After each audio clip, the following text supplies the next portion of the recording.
സീസണുകൾ, 236 എപ്പിസോഡുകൾ, 6 പ്രധാന കഥാപാത്രങ്ങൾ. സീരീസ് ഏതാണെന്ന് മനസ്സിലായോ?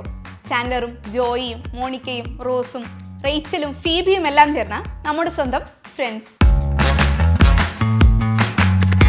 ന്യൂയോർക്കിൽ താമസിക്കുന്ന 6 സുഹൃത്തുക്കളുടെ കഥ ആദ്യമായി സംപ്രേഷണം ചെയ്തത് 30 വർഷങ്ങൾക്ക് മുമ്പായിരുന്നു. 10 വർഷം നീണ്ട സീരീസിന്റെ അവസാന എപ്പിസോഡ് ടൈംസ് സ്ക്വയറിലെ ബിഗ് സ്ക്രീനിൽ വരെ പ്രദർശിപ്പിച്ചു.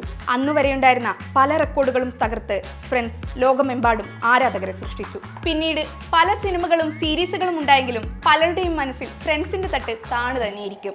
ജെൻസി പിള്ളേർക്കിടയിൽ പോലും ഫ്രണ്ട്സിന് ആരാധകർ ഉണ്ടാവുമെന്ന് സൃഷ്ടാക്കളായ ഡേവിഡ് ക്രെയിനും മാർത്ത കോഫ്മാനും പോലും വിചാരിച്ചു കാണില്ല. ഒറ്റ സീനിൽ കടന്നു വരുന്ന കഥാപാത്രങ്ങൾ മുതൽ അവരുടെ ഡയലോഗുകൾ വരെ വർഷങ്ങൾക്കിപ്പുറവും ആരാധകർക്ക് കാണാപ്പാടമാണ്.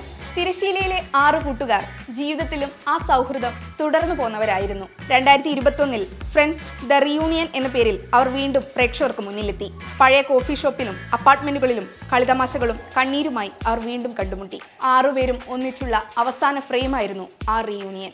2023 ചാൻഡലറായി വേഷമിട്ട മാത്യു പെറിയുടെ മരണം സഹപ്രവർത്തകർക്കും ആരാധകർക്കും താങ്ങാവുന്നതിലും അപ്പുറമായിരുന്നു ആ വിടവാങ്ങൽ. കാലം എത്ര കഴിഞ്ഞാലും ഫ്രണ്ട്സ് ഒരു വികാരമാണ്. എത്ര കണ്ടാലും അവ നമ്മെ ചിരിപ്പിക്കുന്നു, ദുഃഖങ്ങൾക്ക് മറുമരുന്നാകുന്നു. എന്തുകൊണ്ടെന്നാൽ ഒറ്റ ഉത്തരം മാത്രം: സൗഹൃദം.